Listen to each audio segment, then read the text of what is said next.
All right, good evening, everyone. It's 6 p.m. Thursday, November 19th. We're just letting everyone from the waiting room to come in. If you could please, I think we know the drill by now, introduce yourself in the chat room. Please let us know who you are, your first and last name, what school your children attend, or where you work. If you work in district office, you could put that as well. So welcome, welcome, welcome. It's so great to see everyone's faces. I call this Friday Eve. Friday Eve. It's so good to see everyone. So we are just admitting some people to come in. And while we're doing that, if you could please put your name in the chat box, say hello to everyone. First and last name. If you may be borrowing someone else's device, there is a way that you can rename your tile so that when we go to our breakout rooms, individuals will be able to see your first and last name. You just kind of hover over your picture until you get those three little dots. And if you drop down, it will have a section that you can click on. It says rename, and you can rename yourself your first and last name.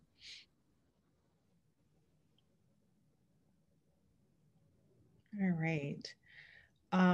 So I'm going to go ahead, and get welcome everyone.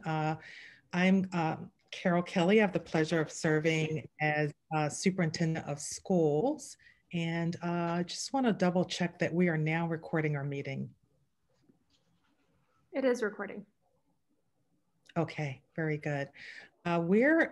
Can you believe it, meeting number 4 for the Superintendent's Advisory Panel, almost towards the end of November, November the 19th. So just want to welcome you again for our meeting. And I'm going to turn it over to our facilitator. She's here with us again, Sylvia Flowers, and she has done a phenomenal job and really honoring your. Sylvia, welcome again. I'm going to turn the floor over to you. All right, thank you so much. It is exciting to be at meeting number 4. And if you go forward a slide, I feel like we have done a very thorough job of bullets number 1 and 2 of our objectives. And the purpose of today's meeting is to really hone in on those recommendations that we'd like the superintendent and the Board of Education and the district leadership team to consider in order to refine the hybrid learning plan. So this is really exciting. Next slide. We have a lot to cover tonight. You guys have a copy of the agenda, and we will be working through and trying to keep pace so that we're able to accomplish all of our objectives today. Next slide. I want to remind everybody of the priorities for the hybrid learning plan. I think it goes without saying that the health and safety of students and staff is one of the #1 priorities for this team. And I've seen it reflected both from the district team as well as the parents and communities. And I think if we stay centered and grounded around that, we'll be able to come up with the recommendations that best suit this community.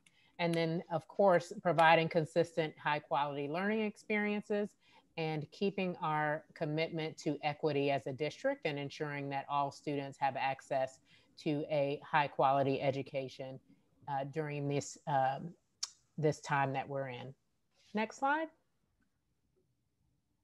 The first thing on the agenda, we heard from last week's meeting a few questions on the district survey. And so I'm going to turn it over to Amanda. She also shared with you a more detailed report, but definitely wanted to, in the thinking about equity, remind us of how the data breaks down across subgroups and income levels in this community. Thanks, Sylvia. Yeah, hopefully all of you received that report that I put together, and that was just some of the quick disaggregated data that I pulled based on the questions that came up in the chat and also just in discussion on Friday.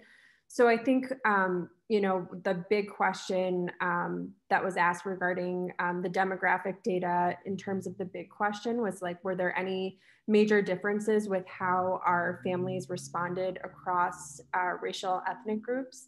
So I ran this data for what respondents chose for their students. So this represents student race and ethnicity. And it might be kind of hard to see here, but hopefully you saw in the data I shared, because I shared this particular data with the community as well.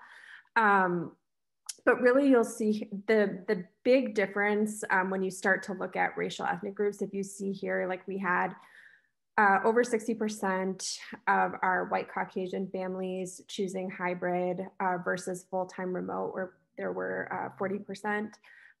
It's basically flipped for our African-American Black students, where we have, I think it's 41.3% chose hybrid and 58.7% chose remote learning.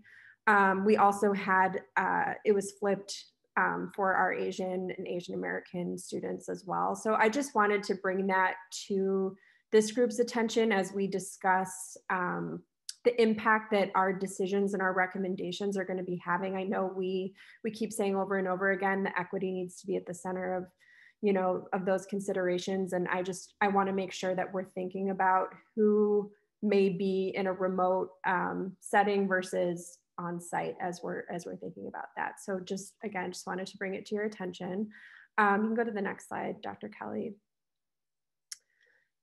This is the same question, that hybrid versus remote, and this is the data for our free and reduced lunch status. So again, this is just kind of thinking about our low income families and what they would prefer. So you see here what all respondents chose, and then again, you kind of see that flip for the students that do currently receive free or reduced lunch, where we have about 55% who chose full-time remote learning, and 44.6 that selected hybrid. And again, this would be the students. I didn't run this data for what the parents chose as for their own race or ethnicity. Before I go on, does anyone have any questions regarding that data? I don't know if there are any in the chat. I don't see any. Otherwise, we can keep it moving. Okay. So as you all know, we talked about last week, we ran something called Thought Exchange to, sorry, I'm seeing a question now here. Do the race and, so I may need someone to speak to our percentage for the free reduced lunch. I don't know if Alicia's on the line or if anyone else knows that percentage off. I don't know that percentage. So in the first page of the report that you sent, you broke down the survey respondents along the demographics of the district. And so the respondents to the survey closely match the demographics of the district. Yeah, the racial demographics for sure. I'm not quite sure about on the SES, Yeah, the SES typically it ranges anywhere from, it changes year to year, anywhere between like 15 up to upwards of 18%. I think this year it's closer to 15%. Yeah, that's correct. I don't have the exact numbers. I'd have to get that, but you're correct, Dr. Kelly. Yeah, and it looks like it was about 8.4%, I think or no, that may have been 8.4% of, I think it was 8.4. So we were a little bit off, but it's pretty close. Okay. So moving on to Thought Exchange, we ran our Thought Exchange, the first one, I guess it ended yesterday, getting my days mixed up, but we launched that to everyone on Friday.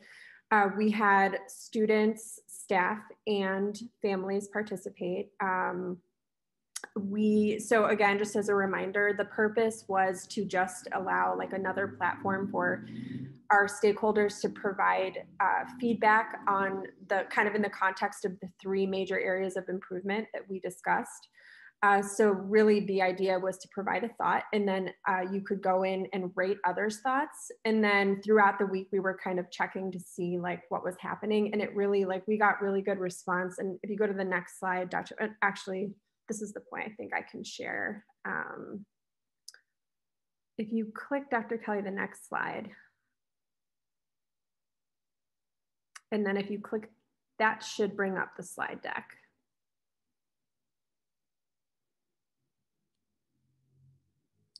So we just wanted to kind of quickly go through this. We shared this with you as well, so we're not going to like go through each slide. Dr. Kelly, if you want to, I think you can advance. You might be able to present too. I don't know if that'll be too complicated, but so as you'll see here, we had over 1,500 participants, nearly 2,000 thoughts, and over 44,000 ratings. So we've heard from the Thought Exchange rep that that's really good. So thank you to everyone that shared that out and participated. The next slide. This is just the breakdown of participants. Again, we did share with our middle school students. We created just a quick deck so that we could kind of make the language a little plainer, and we did have really good participation and got some good thoughts from them. Next slide. This is just the race ethnicity breakdown. You can go to the next slide. I think we can just go through some of this quickly. This is for children. So that was for parents, caregivers. The next, yeah. So this is sort of, I think that the thing that's pretty cool about Thought Exchange is we really did not have to touch this at all. I keep saying the computer. Their software basically runs the data through all of the thoughts, and they kind of are able to pull out, like through AI, the key thoughts.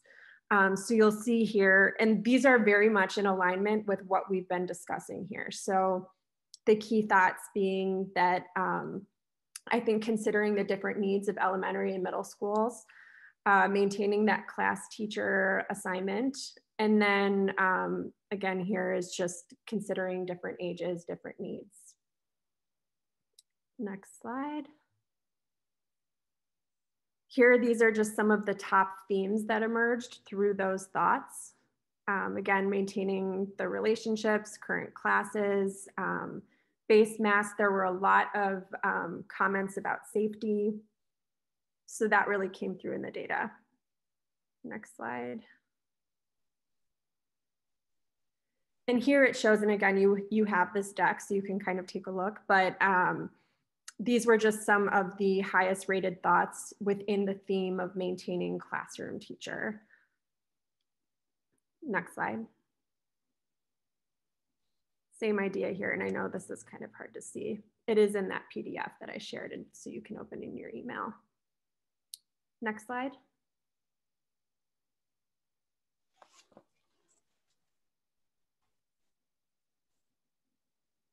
So again, I think really emerged for us, obviously, that safety is a huge concern, particularly for our staff. If you go to the next slide, Dr. Kelly.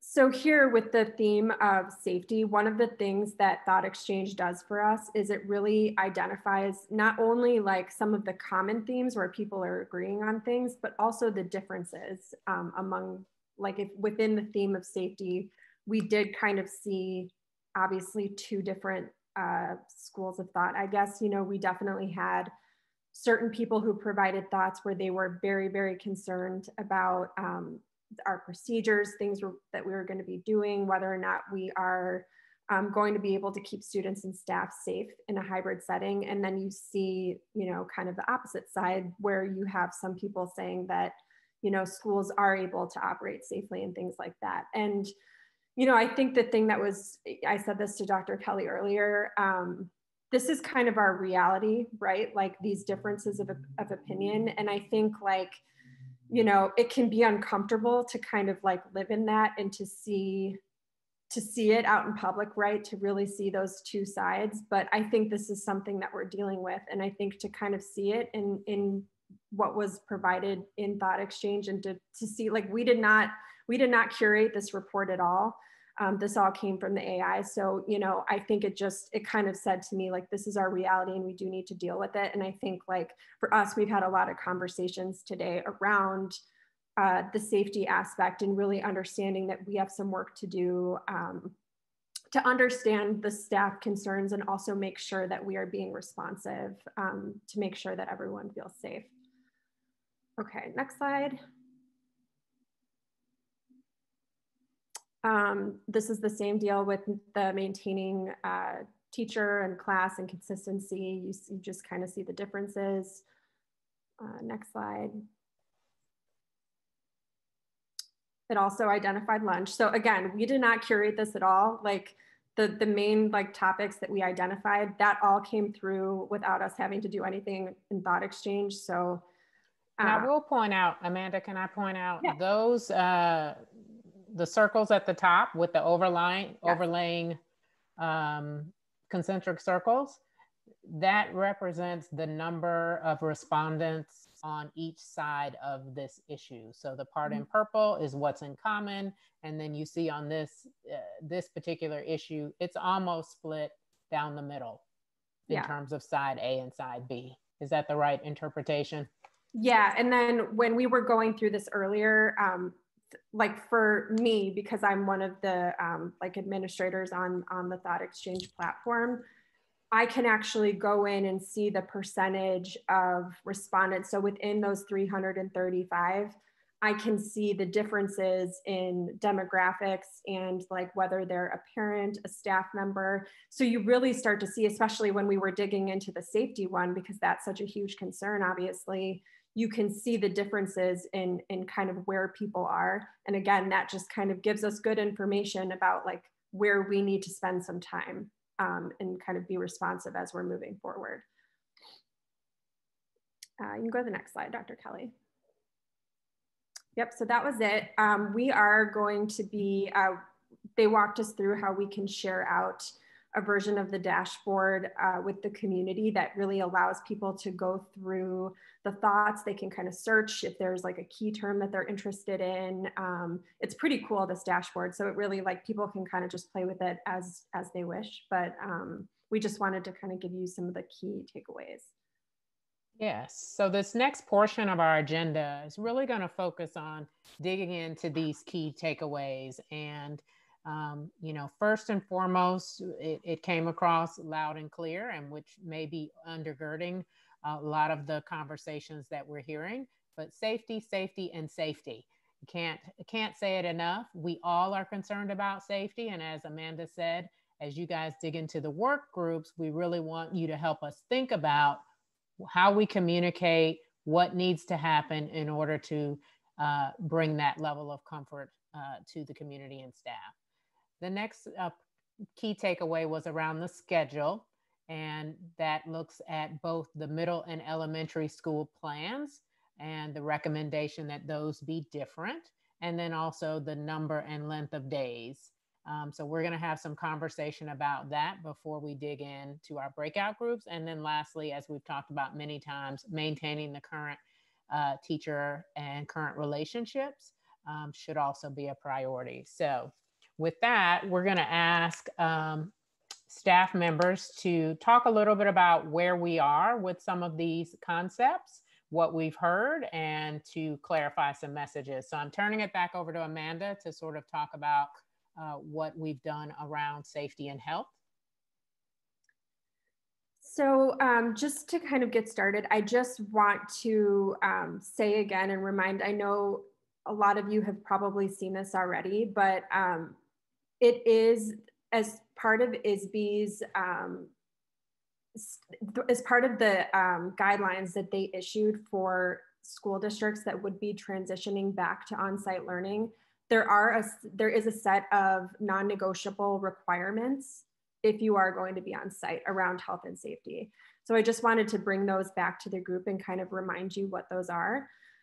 So for the first being that schools conduct some kind of symptom screening or temperature check, or require that students and staff self-certify that they are free of symptoms before they enter school buildings or buses. The second being that students and staff are required to wear PPE or face coverings at all times in the buildings, requiring an increase in school-wide cleaning and disinfecting, requiring social distancing of 6 feet to be observed as much as possible, prohibiting more than 50 individuals from gathering in one space, and then providing an option for remote learning for those who don't feel comfortable returning. So knowing that, that's kind of where our plan started. So even the safety plan that was brought to the community on October, I don't remember what day that was now, like the 9th or whatever day that was. That's where we start. And everything that is in that plan is based on meeting those non-negotiable requirements so that we can be on site safely. So we have gotten some questions over the past few weeks from panel members, from families, just kind of about specific ways that we are addressing some of those requirements. And I just wanted to highlight, that we do, and we have page numbers here, and we did share with you, the document we shared with you is the original kind of, like we called it, framework for reopening. Just know that the first part of that is obviously about hybrid learning, and we know that that may look different when we kind of bring it back. But that core, like those core safety things, some of those things will remain pretty constant. And some of the things that I did want to highlight for the group, like we've gotten some questions about our PPE and things like that. I think there's some misinformation potentially about where we are with that. Thanks to Jeannie and Jim, over the past few months, really since the spring, we've been working with vendors to procure PPE so that we have an extensive inventory when we go back on site. So it will support, as of now, either a hybrid or return to full on-site learning. We have disposable masks, child-sized disposable masks, disposable gowns. I believe we have some N95 respirators. We have no-touch hand sanitizer dispensers. We have alcohol-based gel hand sanitizer. We're going to have disinfecting wipes. And then it was also noted that the Illinois Emergency Management Association did furnish a supply of 800 disposable face shields and 6,300 cloth masks as well. So Jeannie and Jim are really monitoring that supply, and we're going to make sure that, that we are good to go when we do come back on site. So I did want to bring that to the group's attention. And then I know we will be working with our staff to make sure that those sort of the procedures for the physical spaces, once students are back on site, that we do have specific plans for all of that. I know Jim will be working with all of our principals and nurses on school level plans that really kind of dig into the specific needs of each building. And then I know too, I did want to introduce, we have here tonight, because one of the questions that we get a lot is about contact tracing and how we would handle that when we come back.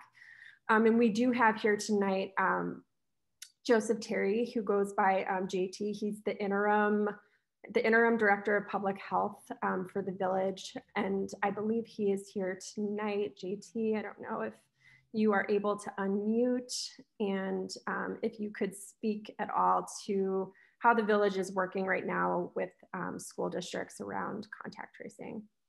Absolutely. Can you hear me? Yes. Yes, we can. Perfect. Oh, perfect. You never know with all the technology now. So first of all, thank you very much for having me and giving an opportunity to share not only what the village is doing, but statewide what's going on, because as we sit through the meetings like everybody else, we hear common themes, and safety of, the kids, the community, the teachers, the administrators, and everything is always of the utmost importance. So the way, as the metrics change, that, states and districts try to figure out what's really going on is through contact tracing. The state has put a considerable amount of money and actually now works with a company named Salesforce to help us with the contact tracing. And kind of a shameless plug here, but if you are ever in the unfortunate situation that you are involved with COVID, please answer the phone and please talk to the contact tracers. Either, if you're in Oak Park, it will be with the Oak Park public health department. If you are outside of Oak Park and you know your children attend Oak Park schools, it will be with Cook County. So whenever we get a reported case, wherever you were tested, all the cases come to IDPH, and then they're kind of doled out to the local health departments. And then in Oak Park, it would come to us. The contact information that you gave to your doctor or the testing facility, and we would reach out to you or a minor as a guardian. We would reach out to you as the guardian to attempt to find out, you know, what you need. First of all, you know, do you have the PPE? Is there something that can be provided? And then just the basic knowledge to make sure that you know what you should to keep yourself safe, to keep your family safe, and then to slow the spread of COVID-19. So there's a series of questions that kind of help determine, you know, how far or how many people might possibly be infected, or how many people you've been around since you've been contagious. So in the schools, we have an awesome network of nurses, and we try to have a weekly meeting to make sure we're all on the same page, because information does change, you know, in terms of when people are considered contagious, when cases are closed, and how long people should isolate or quarantine.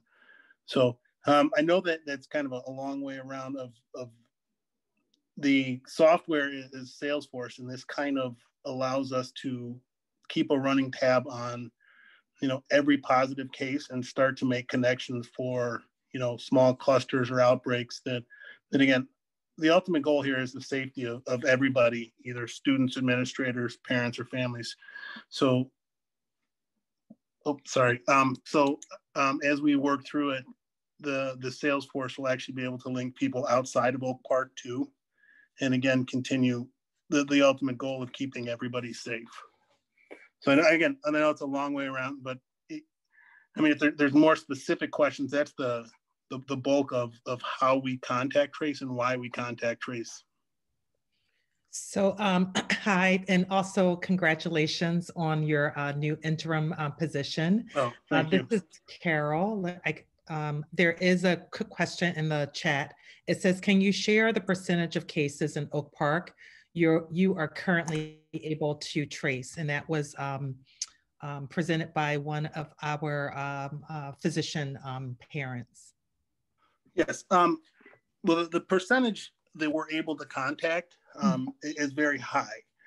It's probably in the upper 90s. And the reason I can't give you an exact number is because it's completely driven on the information that is given to who's ever administering the test. So if incorrect information or incorrect addresses is given to the testing facility, then we have no way to contact that person. So if we have the accurate information, either email, cell phone, home phone, or address, we can trace all of them, you know. And let me back up, assuming that the people answer the phone and they're being honest. If we have the correct contact information. Can you hear me? I don't know if you can hear me. Yes, ma'am. Hi, yeah, this is Julia. I'm the person who asked the question. I'm an epidemiologist. That actually was the kind of the heart of my question, is what percentage of people are answering the phone and providing accurate and complete information when you do I'm sure you can call them, but I know from having done contact tracing in the past that, you know, we often don't achieve very high rates of sort of compliance with a contact tracing. Right. Well, not to split hairs here, but the compliance, you mentioned compliance. Compliance we have no control over. You know, obviously, people are gonna say what they're gonna say. And one issue I will tell you, not to get too far off, that we're running into is people trying to protect their children and not admitting that their children are going to parties. So are we able to trace with accurate information, contact information? I would say, you know, in the high 90s once we have contact, but compliance, you know, that's a whole nother story in terms of, you know, how honest people are being. But we are able to, if we have the proper information, we are at least able to track down and make contact with the person who has tested positive. Again, Okay. compliance after Thank that you so much. is a very difficult question to answer. Thank you. Great. All right, Amanda, want me to keep going to the next slide? Yes. Yes. And I just wanted to say before I turn it over to Ebony, Michael, sorry. I just wanted to say thank you to JT for being here tonight. And I just wanted to point out, I think we're really fortunate in Oak Park. Not every municipality has its own health department. And I think certainly this year more than ever, we are very, very grateful that our village has this resource, because we have been working directly with the village throughout this pandemic, and it makes it so much easier than having to go through the Cook County Department of Public Health. So I just wanted to state that publicly, because I don't know that everyone's aware that we have this resource in our village. So thank you, JT, and to everyone at the village that's been supporting us this past year. And then I will turn it over to Michael. So we're going to flip the order a little bit, Ebony and Michael. We're going to allow Michael to talk first about what maintaining the current teacher looks like and what some considerations are that the district has been exploring. And then we'll turn it over to Ebony to talk about some options under the scheduling consensus theme. All right, thank you very much. I was just actually texting Ebony. I was like, Ebony, are you doing this part? So anyways, we work together closely with all of it, so no big deal on that. So thank you very much. So when we think about maintaining, so we heard a lot about of the information around maintaining current teacher, again, in the conversations through the transition team, this team, and then as you saw in the data, the strong desire for that, for our students and our staff, even on that side, that they have the same kids going forward. And maintain those relationships. Heard that very loud and clear, again, along through a lot of our planning. We've talked to a number of districts, collecting information, sent out a survey to local Chicago districts about what are their plans, what have they done, what's the percentage of kids that are in hybrid, when have they started, and then also asking around how are they managing and supporting kids in both scenarios. That was a large portion of those. I was just looking back again of the Chicago districts. Some of them haven't started their hybrid, so they said no to the question that they're managing and doing live streaming. And when I say live streaming, that would just be using Zoom or Google Meets to present that and project that up in the classroom and have students that are on site as well as the remote students. We've talked with them and heard from a number of them. Really, there's not a ton of options to be able to maintain that when you pivot from a full remote to a on-site to continue to maintain current teacher relationships. There are a number of scenarios, whether a teacher or a family scenario, of why they select one versus the other, makes it really difficult to kind of plan for that without being able to have both of those scenarios in there. So when we think of our live stream and how are we prepared for the setting, so having our teachers go through training at the start of the year and managing a Zoom kind of space and classroom in that, and be able to then pivot to on-site. We've had the conversation, there are trade-offs for it. We understand, and that's some of the considerations we've had along the way, that it is not an ideal situation, but I think everybody in this room, the 64 people, none of this is ideal. So how do we sit here and work to make the best out of what we can and provide the best opportunity as possible and meet those kind of asks that the community is looking for with that. So we'll continue. And Michael, can you talk a little bit about what it would take to get classrooms ready? Are we fully able to make that transition when the hybrid learning plan is able to be implemented? Yep, definitely. So with ours, so we have the Zoom license that we're using. We also can use Google Class or Google Meets, but we have been doing a lot of training with Zoom. So Zoom would continue going through and having that solution. Our teachers have, in every classroom, our teachers have MacBooks and then iPads, so they could do some of the annotation as well. So they have multiple devices for that. And then every classroom in previous tech plans and support of the district and the board, we've been able to put up projectors in every room. They have speakers in every room. So We would be able to have students that are remote to be able to project their sound and their voice. So teachers could mirror the content through the Apple TV into the projector, and then that sound could come out to the class. Right now, we're testing and collecting information from these districts that have done it already and are piloting, is to be able to get the sound.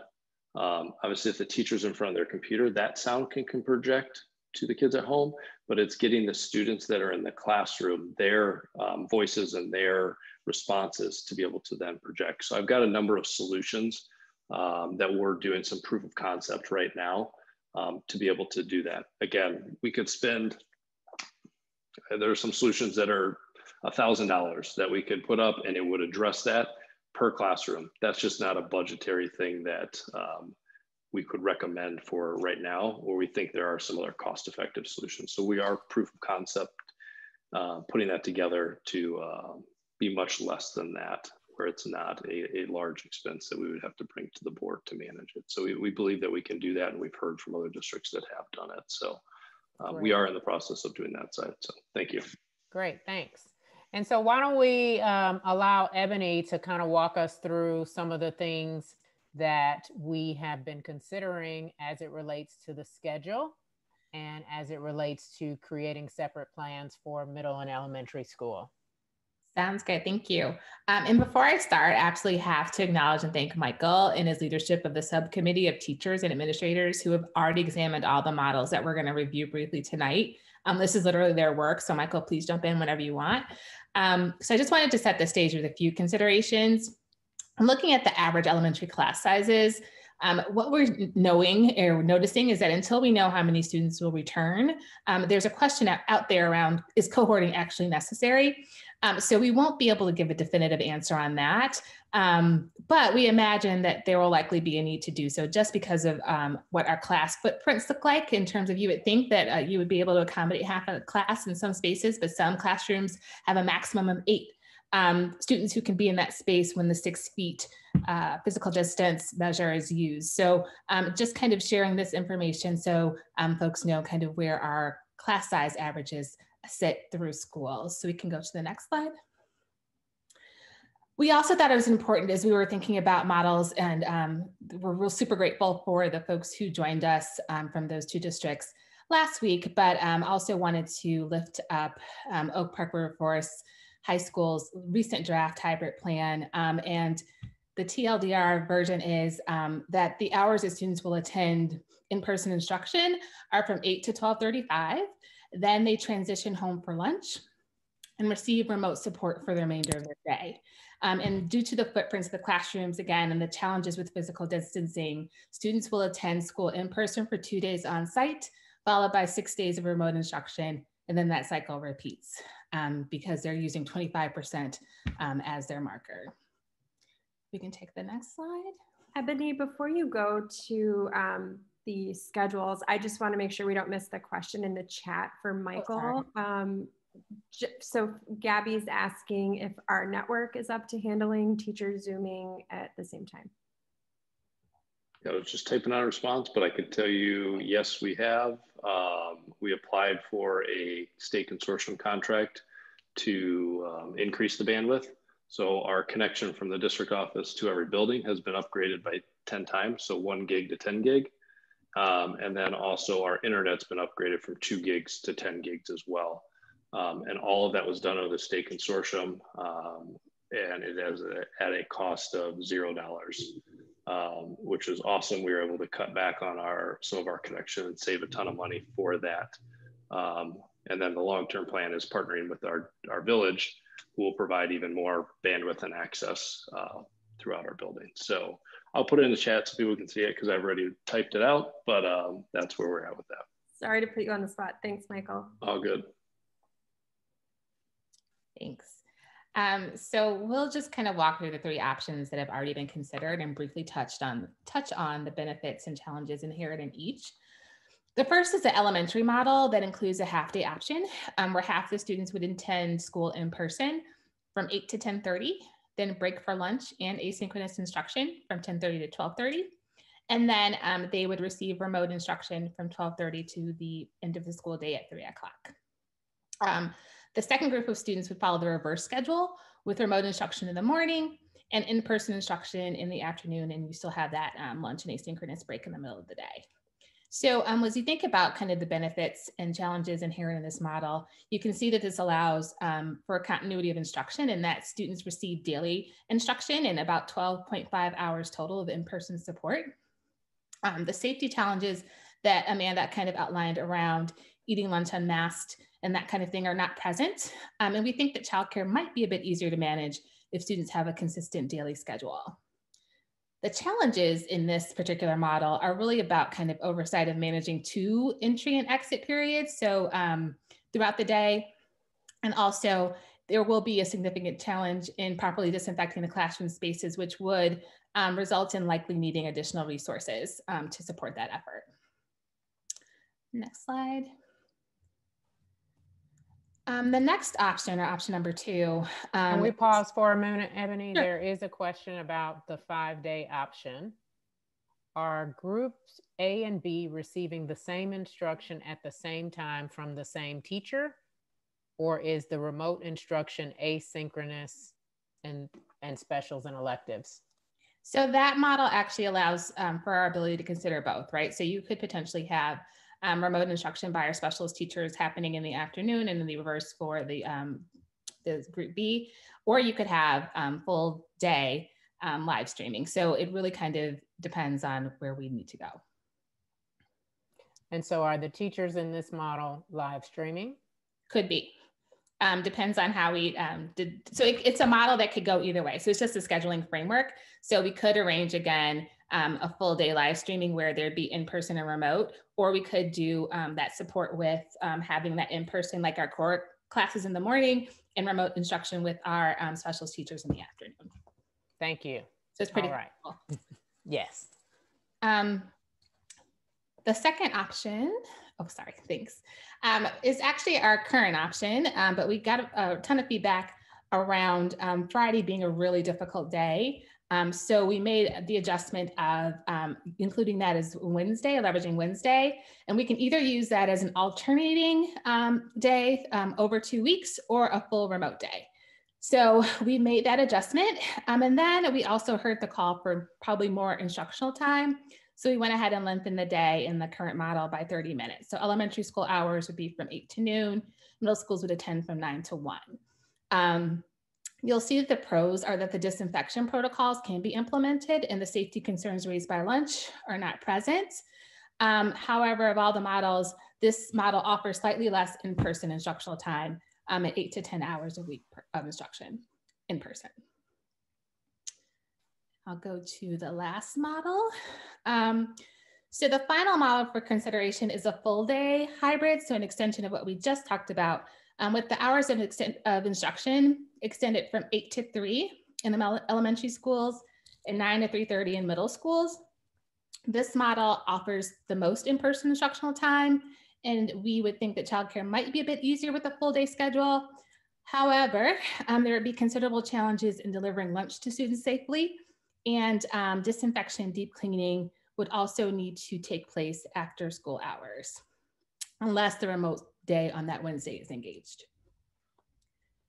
Next slide. We also heard that the middle schools should consider scheduling that is not aligned with that of the elementary schools. So these are just some things to consider that we wanted to kind of put up on that if we were in person, just kind of that parking lot or blackboard. So what could happen is that elementary schools could implement a hybrid model while middle schools continue with the remote model. And we also want to lift up the fact that middle school cohorting and maintenance of this current schedule is a challenge should we put that forth as a model, just because it's rooted in equity, and we want to make sure that we're not cohorting by our math courses. So that would present as a challenge again. And then another consideration is continuing the work of prioritizing groups for in-person instruction. So as many of you know, under Donna Middleton's amazing leadership, some students with disabilities had returned on site beginning in mid-September until our most recent adaptive pause. We could also, though, consider other student groups for return, and we have already kind of engaged in those conversations as well. So it could be our youngest learners for pre-kindergarten to second grade, We're already considering support for English learners, as well as students who require either intensive academic or social emotional interventions. And I will pause there. Yeah, let's pause here for any questions. We are a little bit ahead of schedule, which is going to give us more time in our breakout groups to dig into these options and ideally come up with recommendations. So it looks like I'm sorry, guys, I have unstable internet tonight of all nights, but there are a couple of questions that are coming up in the chat. Yep. Sylvia, if we want to take those now. Yeah, so the first question from Arnetta Thompson is there data on the number of teachers who need to remain full remote? So I probably have to send that one to Gina. Sorry, Gina. Yes, we're currently working on data with that. We have been, and that's an ongoing process. But yes, we will have final data on that prior to implementing any plan. The next question from Emily Tag, I hope I'm not butchering your last name.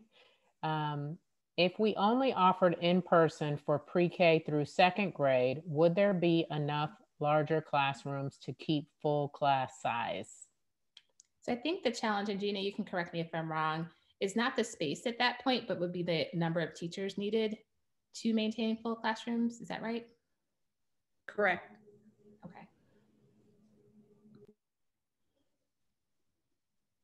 All right, are there any other questions for the group before we go into breakout group discussions? And specifically, were there any questions for either Ebony or Michael, the live stream questions or questions for schedule? You could put that in the chat and we can raise that up. But if not, Sylvia, do you want to give the instruction of what they're going to be doing in the breakout rooms? Yep. So at this time, you all are going to have, it looks like about 50 minutes to work in the three theme areas. One is on the schedule in terms of the number and length of days. The next is on the middle and elementary school plan. And the last is on maintaining the current teacher. We have assigned you to your breakout groups from our first session, and you will be back in your original group. We want you to think through each of the guiding questions,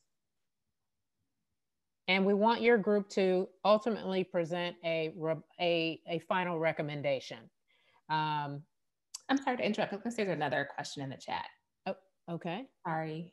Looks like from Can Terry. you specify which models require live streaming? So, well, I can kind of take that one and then pass it to Michael. So the models themselves don't have a requirement. I think the question that we have to answer is if we want to maintain our current classroom configurations and make sure that we privilege a teacher and student partnership, then that's when we would have to engage live streaming. But within those parameters, those schedule models that we discussed, there's flexibility, but I think kind of determining that priority will drive that. I don't know if Michael, you wanted to. Yeah, I would agree. I think it's that, again, if we don't maintain it, then there's going to be some shift of a full remote teacher and a full on-site and so on. And then that would be the not maintaining the current teacher. So the live streaming could operate in all of them. Thank you. So as you think through the guiding questions, think through those questions through your lens. So we have the social and emotional learning group. We have the elementary schools group, the middle schools group, the family support and community engagement have been combined. And then the fifth group is the safety, medical, and health group. And we specifically want you to make your best recommendation. Think about what those trade-offs are. And then lastly, we really want your recommendations on how would we communicate about the recommendation to staff and also to parents and families. And I say that knowing that not everyone will be happy with every decision that is made. And so helping us think through what the communication steps need to be in order to help folks understand the rationale and also get comfortable with the plan. And so with that, before you keep going, I just want to raise up to everyone some of the questions that are in the chat. The question is, what if the teacher needs to be remote? And would they Zoom into the class of the students that are in person? And Gina Herman, who's our Senior Director of Human Resources, just responded that that's something that we would need to work through to gather that data. And then we would collaborate with our association through that process. I would imagine if they're, and just based on the data that we currently have and the number of teachers that we currently have, it's not, I would say that it's a minority size, but again, individuals would need to go and have those conversations with HR so that they can determine if they would qualify for those accommodations. Another question says, are the guiding questions going to be in the chat? Yes, so the questions that Sylvia just went over have been shared with the facilitator for the group as well as the note catcher. As well, we did include on your calendar invite of the questions that you can also view. It should be the third document on your calendar invite. There's an agenda in that invite that has the guiding questions on them. There's a question from Dr. Slade. What we recommend for the end of 2020-21 school year might not be the same as what will make sense as we start the 2021-22 school year if there's not still a widely available vaccine. I would assume that you all will continue to make modifications to these plans as new information comes out, and I would imagine that the summer would be used to, just as we pivoted from March to June of last year, we will continue to refine for each upcoming school year. Is that correct, Dr. Kelly? Absolutely, absolutely correct. Arnetta Thompson, are you choosing from the plans presented or can we alter them? I think we've provided some parameters of options for consideration. We really want, the purpose of this meeting is to drive toward recommendations. That doesn't mean there aren't new thoughts out there, but we do want to drive toward recommendations that we can synthesize and create at least 1 to 2 options for the board to consider and for the staff to consider, so that we allow enough runway to be able to implement a plan at such time when the data allows for a return to in-person learning. What happens to the remote learners in these different plans? I think, as Ebony pointed out, I think that depends on the recommendations that are put forth. If there's a recommendation for maintaining the current teacher and using live stream, then that allows certain opportunities for remote learners. And then if there is a recommendation to not use the live stream, then that allows for another set of options for remote learners. Ebony or Michael, did you want to respond to that question? I would say that's exactly it. Thank you. Yeah, and I think also for the group, as Michael said, you know, there are trade-offs and there are challenges with each of these. And the live stream is not a new concept to the team. They thought about that and, you know, made a decision and recommended one October 13th. And we definitely heard very loud and clear that people wanted to maintain relationships. And we also still see that with the thought exchange data.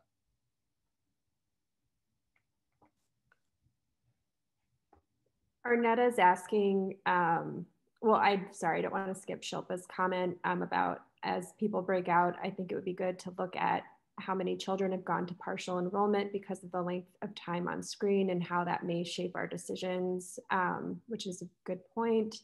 Arnetta asked like if we can use our data that says the community is about 50-50 split, do we think the commitment will be different? I keep thinking about what Dr. Brownlow said when she shared with us their experience going back on site last week, which was that I think, what did she say? They started at like 70% or something like that, and it has gone up as people have seen what on-site learning looks like. So we've been talking, I know that we can probably anticipate that number may be a little bit higher. I don't know. And Donna Middleton can speak to that because we saw that as well, even with our programming, that we had families that elected to send students back after we were up and going with the special ed students. Yeah, that's right. I will share that in other parts of the country, they have developed processes for parents to change their decision at the midpoint of the year. And so as you all begin to operationalize your plans, you just need to think about how and when decisions can be changed and how you're going to handle that. Yeah, and then just to Shilpa's point, if we needed a number, it's probably less than 5%. That's of students who have moved to partial enrollment, just an FYI. Thanks, Ebony. Yeah, and some of that, Ebony, correct me if I'm wrong, was around screen time. Yes, yes. Yeah. All right, okay, do you want me to go with to that slide, Sylvia? Yeah, I think each group has a facilitator assigned to it. I would ask for a separate note taker, and then when we come back. Each group has already an assigned note taker as well. Oh, great. Yep. And so I think we're ready to go. If Okay. we will have a report out of your recommendation. We'll be capturing those, of course, in our notes, and then we want to synthesize the notes and share those more broadly. Can you say the group is that social emotional? Group number 1 is social emotional learning. Yep, we can. And would love to hear, one, what schedule option resonated with you based on your discussions, and then how you all felt about some of the middle school versus elementary school considerations, and then lastly, live streaming if there were conversations there.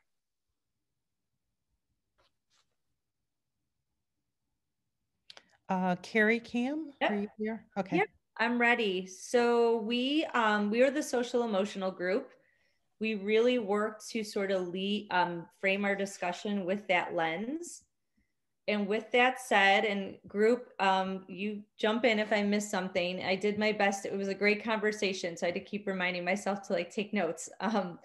But we landed on recommending a full day, the full day model.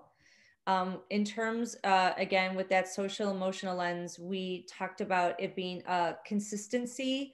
There was sort of a consistency in just the continuity of the day with that schedule for students and for families and also for teachers. We did talk about sort of that half day model kind of for like teachers maybe feeling a bit of like a whiplash, having to go from one group and cleaning the room into another group, and the full day would sort of have like more of the kind of the regular rhythm of a day. And teachers perhaps feeling like they can accomplish more. 30 seconds, Carrie. I'm sorry to cut you off. Oh, no, thank you. We did say though that safety with that model, like we'd really have to paint the picture of like how lunch will be done safely. So lots of videos, visuals, walking people virtually through how that's going to look and work would be key. And we did just want to kind of echo about that like keeping middle school remote, that we really do feel like, yes, middle school students can handle technology better, but they also need to be in person and with peers. Okay. Group number 2, which is the elementary school group. I will share out Thank you to everyone in that group. Again, I think I said it earlier another time, very passionate people. We had a lot of our conversation was on the first one. When I say a lot, almost the majority of it. At a high level, I know we're quick. So first one being 5 days, AM, PM? Yeah, the 5 day, well, the first conversation was around the 3 models. So support to more leaning towards the 5 days AM, PM, but with some questions on what does it look like for staffing in the middle of the day when cleaning's taking place. But then also even some of the people with the 5 and AM, PM could support the current model with the Wednesday. Little to no support for the full day for the group. And again, this was where we had most of the conversations, recommendation, trade-off challenges, and communications. We jumped to the live streaming for the last few minutes. Again, did not have much conversation on that, but really was focused on thinking of what is the robust instruction. And there's conversations between both of what we can offer in the current full remote versus keep maintaining those relationships, which would then help to also have more robust, because we're not starting over with new groups of kids where the live that would support with the live streaming. But then conversations of equity of our Black and Brown students that may suffer more in the live streaming model, as well as our K2 students, having that piece in there. So thank you. Yep. Group number 3, middle school.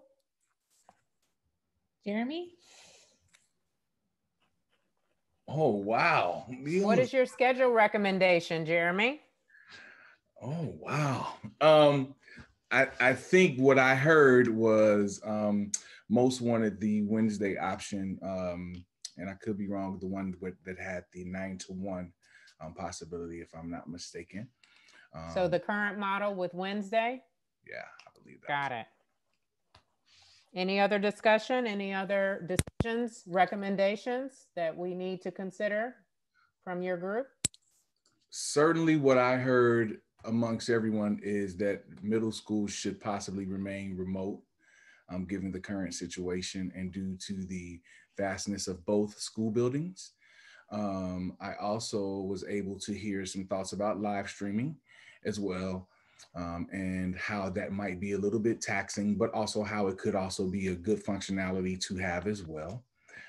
And we also talked just a little bit about the impact of bringing staff back on campus to get them acclimated before students were ever introduced to the building, so that teachers could get used to being in that space.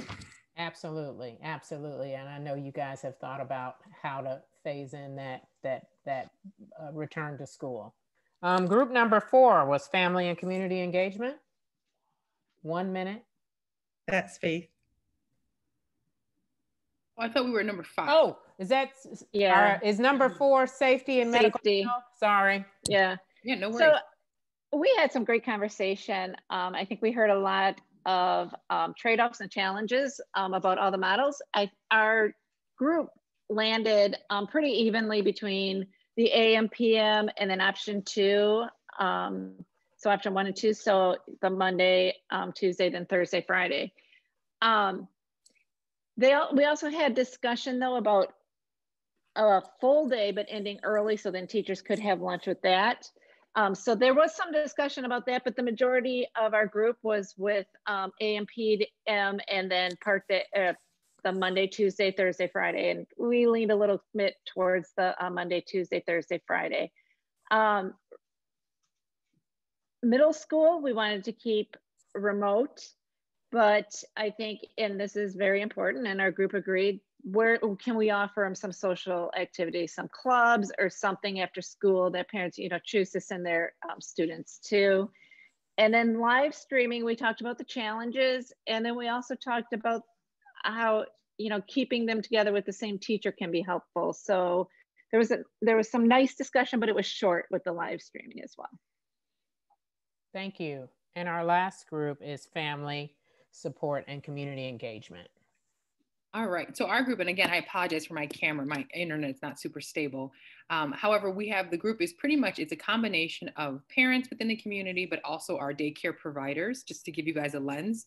As a group, it seems like the most comfort was with that 8 to 12 p.m. time.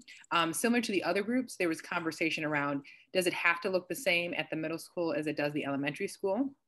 One of the biggest areas of opportunity the group felt was around communication. Are there ways of showing the families kind of what this remote learning or live streaming would look like? So that could be an opportunity for families to actually come in and experience in that, or kind of see it in real time so they can make an informed decision.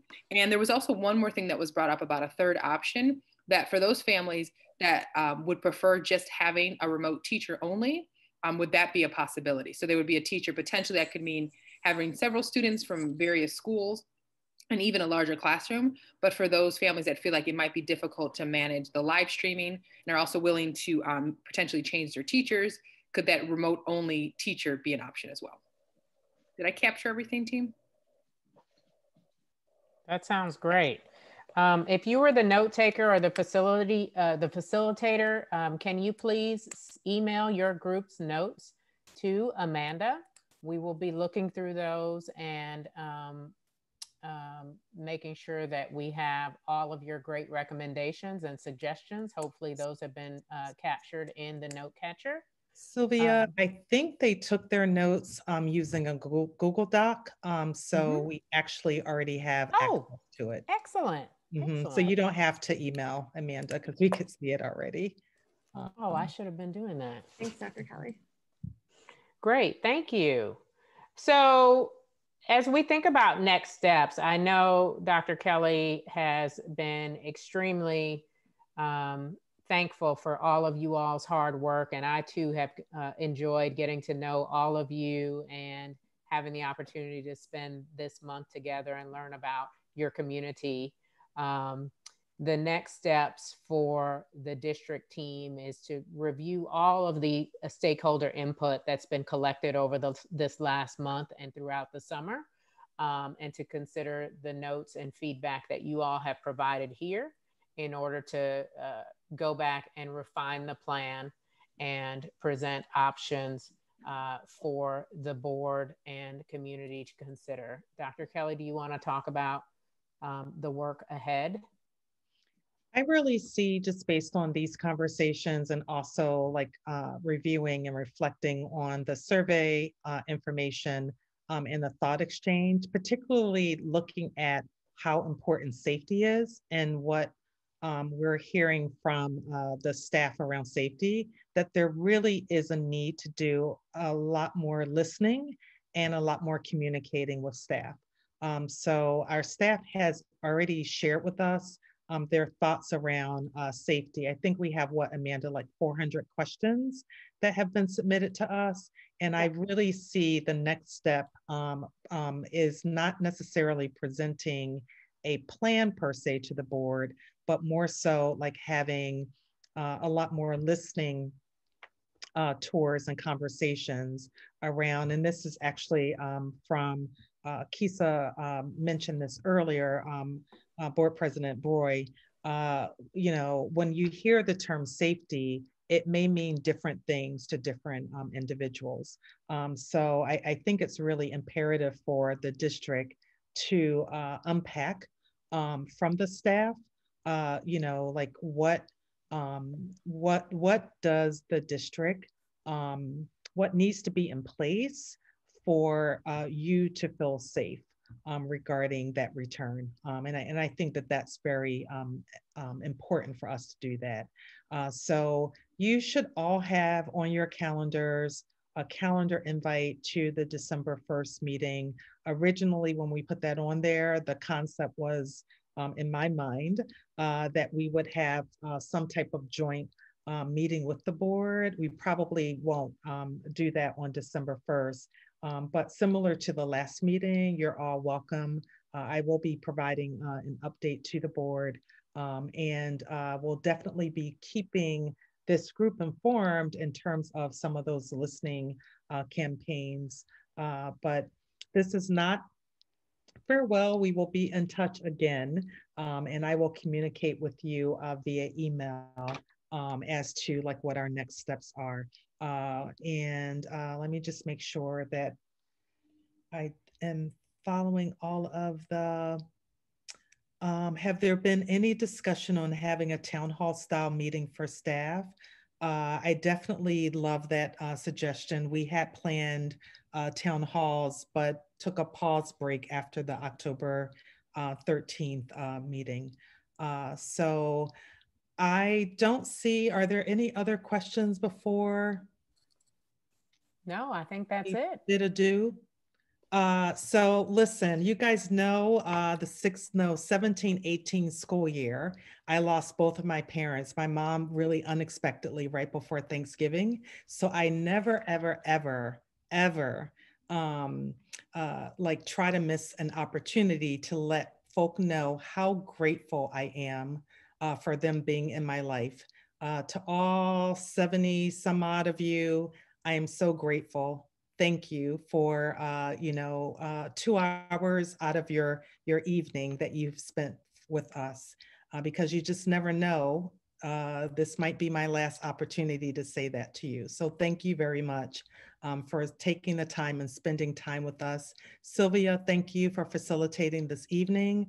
To all of our staff and all of our families, I hope you have a wonderful, wonderful, wonderful holiday and respite next week. And I will be in touch in terms of like what the next steps are.